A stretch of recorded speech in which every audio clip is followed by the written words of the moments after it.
చేస్తున్నారు. ఏం చేసిన వీళ్ళు అసలు ఏందో వీళ్ళే పాలకులు అన్నట్టు ప్రవర్తించేస్తున్నారు. వీళ్ళు అమరావతిలో చేయలేదు అనుకోండి, వాడు ఎట్లా చేశాడు, ఇప్పటికి ఎట్లా నాశనం చేసి పడేసాడు అని వీళ్ళని తిట్టిపోతున్నారు. ఇదో బ్యాచ్ తయారైపోయింది ఇప్పుడు. అది లోకేష్ కి పెద్ద తలనొప్పి అయిపోయింది, చంద్రబాబుకి తలనొప్పి అయిపోయింది. వాళ్ళని మాట్లాడిన వాళ్ళు వినరు. అదొక విచిత్రమైనటువంటి ఉన్మాదంతో ప్రవర్తిస్తున్నారు. ఆ ఉన్మాదాన్ని సంతృప్తి పరచడం కోసం ఇదంతా.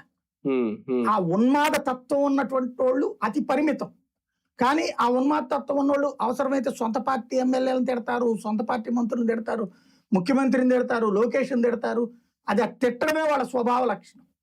ఆ తిట్టేటటువంటి వాళ్ళని సంతృప్తి పరచడం కోసం ఈ పనికిమాలిన పనులన్నీ చేసుకుంటున్నారు. ఓకే, అరెస్ట్ చేస్తారా లేదనేది ఒకటి, కానీ ఇలా నోటీసులు ఇవ్వడం, వీళ్ళ మీద కేసులు పెట్టడం ద్వారా జగన్ టైంలో ఉన్న నాయకులందరూ అవినీతి పరులనో లేదంటే వాళ్ళు అక్రమాలకు పాల్పడ్డారనో కుంభకోణాలు చేశారనో ఇది ప్రజల్లోకి తీసుకెళ్లే ప్రయత్నం. ఇది అదేం లేదు, నేను చెప్పాను కదా, వాళ్ళందరూ ఏడిపించాలంతే వీళ్ళని నాయకుల వరకు. అట్లా నమ్మితే గనక చంద్రబాబు మీద కేసులు పెడితే జనం నమ్మారా?